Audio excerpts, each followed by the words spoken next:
Hello again. Today, the expression concentration camp evokes the horrors of Nazi Germany, conjuring up black and white images of Auschwitz and Belsen.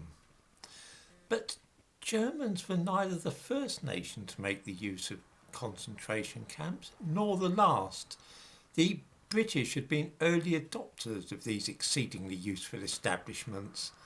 During the Second World War between 1899 and 1902, they set up a network of camps in which conditions were so grim that over 22,000 children under the age of 16 died of starvation and disease in them.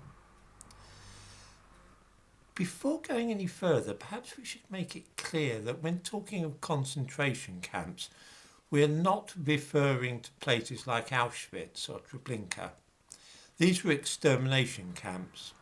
Concentration camps like Dachau and the ones which were run in Britain are simply places where civilians are held indefinitely, without trial, not for anything they have actually done, but rather for who they are. Perhaps simply for being communists, Jews, Germans and so on. In other words, they are locked up for being the wrong ethnicity, nationality or religion, or perhaps for holding the wrong political views. During World War I, the United Kingdom used concentration camps to control those who could not or be brought before the courts. Men who had committed no offence beside belonging to the wrong nationality or ethnic group. Among these were Germans and Austrians living in Britain, as well as Irish citizens suspected of disloyalty to the Crown. A century ago, no one hesitated to call concentration camps by their correct name. On December the 4th, 1914, for instance, the Manchester Guardian, these days we call it the Guardian, it was the Manchester Guardian until 1959, of course, they carried a headline, "Disorder at Lancaster Concentration Camp." You can see that in the thumbnail to this video. The article described a bayonet charge by troops to restore orders among the German civilians detained in the camp. 18 months later, the authorities opened a concentration camp in a remote part of Wales to cope with the thousands of Irish political prisoners who had been filling up British prisons. Frongoch concentration camp, built around a disused factory, established a pattern for the camps that began to appear all over Europe in the 1930s. A barbed wire fence circled the old buildings and wooden huts were constructed to increase the camp's capacity. Eventually, Frongoch held over 2,000 Irish Republicans. On March 22nd, 1933, the first concentration camp in Nazi Germany opened near the Bavarian town of Dachau. Like Frongoch, it consisted of a barbed wire fence around an old factory with wooden huts to house more prisoners. Dachau's example inspired the autocratic ruler of another country. Poland's ageing Marshal Piłsudski was, like Hitler, having problems with citizens who opposed his rule. Little over a year after Dachau opened, his regime set up a camp for those whose activities or conduct gives rise to the belief that they threaten the public security, peace or order. Like Dachau, Bereza Katushka concentration camp followed the British model, a disused building surrounded by barbed wire. British politicians hold habeas corpus, the right not to be imprisoned without trial, in sentimental regard, claiming it to be one of the United Kingdom's core values. I'm sure we've all heard about the teaching of British values these days in schools. Their attachment to this notion reveals itself to be mere rhetoric, however, whenever habeas corpus threatens to interfere with good governance. Then the United Kingdom ditches this right with indecent haste. The history of British concentration camps in the 1940s, when the government not only imprisoned refugees and German soldiers, but also gave a foreign government the right to organise camps on the British Isles, highlights this fundamental hypocrisy. In June 1940, with a German invasion expected at any moment, Prime Minister Winston Churchill decided to arrest every German and Austrian in the country and send them all to concentration camps. To those who reminded him that many of these people were Jewish refugees, he responded briefly and memorably, "Collar the lot." Of course, no one wanted to call these new institutions concentration camps. By that time, during the First World War, it was perfectly acceptable. By 1940, with the example of Dachau, there was a little bit of wariness about the expression. So they renamed them internment camps to differentiate them from the Nazi practice.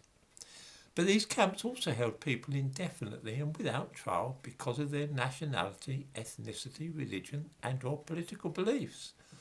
While the British camps do not begin to compare to those in Nazi Germany, they were indisputably concentration camps.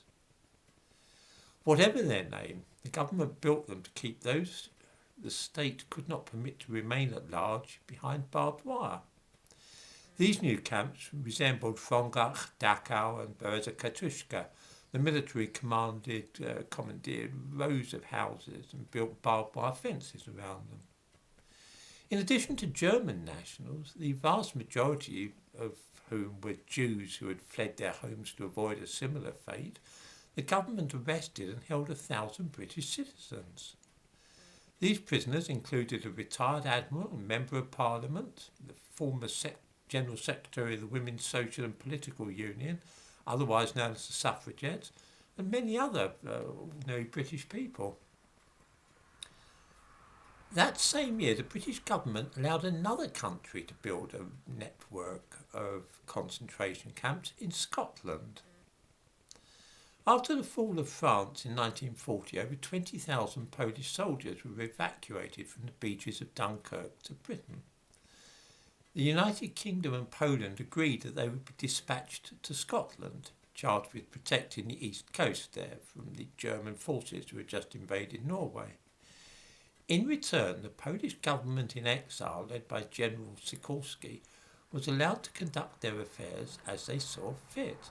The British government treated their bases in Scotland as being sovereign Polish territory. General Sikorski feared that other exiled Polish politicians were plotting against him, so he opened a camp at Rothesay on the Isle of Bute, just 30 miles from Glasgow, for those he worried would threaten his authority. He made no secret of his intentions, explaining at a meeting of the Polish National Council in London on July the 18th, 1940, "There is no Polish judiciary. Those who conspire will be sent to a concentration camp." Eventually, Sikorski set up half a dozen camps. Some held political prisoners, including Marian Zindram-Kozłowski, former Polish Prime Minister, and General Ludmil Antoni Rayski, former commander of the Polish Air Force. Others were reserved for persons of improper moral character, including homosexuals. A large number of detainees were Jews. The Rothesay camp was relatively easy-going, intended only to prevent discontented army officers and politicians from working against Sikorski's interests. While at Rothesay, these dissidents could not be in London attempting to challenge the general's authority. As the number of camps increased, though, the newer ones started to look more like the traditional version of concentration camp, with barbed wire fences, watchtowers and brutal guards prepared to shoot prisoners out of hand. Prisoners in camps such as those at Tyne Bruch, Kingledores and Inverkeithing were certainly mistreated and occasionally murdered. On October 29th, 1940, for example, a Jewish prisoner called Edward Jakubowski was shot dead at the camp near Kingledores. Courts later ruled that the guard who killed him, Marian Przybylski, was using his weapon in the execution of his duties. The British police did not investigate these deaths because the Polish army had complete and unlimited authority over their own citizens in Britain. These camps continued right through till 1946, by the way. After World War II ended, the newly elected Labour government put pressure on the Polish authorities to close down their camps. However, by that time, the British government themselves had begun employing slave labour on an industrial scale, using hundreds of camps across the country to imprison workers. The end of the war precipitated an agricultural crisis in the United Kingdom as part of the government's policy to achieve food self-sufficiency. It dedicated twice as much land to growing wheat in 1945 as it had in 1938. During the war, the Women's Land Army and school children donated their time to farming. After peace, it was unlikely that they would continue to engage in back-breaking labour for free. Without an unpaid labour workforce, the country could not maintain its agricultural output. In 1945, Britain held hundreds of thousands of German prisoners, both in Britain and in Canada, the United States and North Africa. In order to use them as slave labour, however, the government would have to strip them of the protections offered by the Geneva Conventions, which Britain had of course signed. So the United Kingdom changed their prisoner status from prisoners of war to surrendered enemy personnel. Prisoners of war must be housed and fed at least as well as the captor's own armed forces. With many thousands of prisoners working the land, this simply wasn't possible. During the harsh winter of 1945, the men transported to Britain only had tents for shelter, which would have breached international law had they been classified as prisoners of war. In the first post-war year, the United Kingdom brought a staggering number of men from all over the world to work the land. In May 1946, 3,000 men a week were arriving in Britain and being sent off to camps guarded by the army. The Geneva Convention also requires prisoners of war to be repatriated as soon as hostilities cease, but it took the United Kingdom until 1948 to allow the last of the enslaved Germans to return to their own country.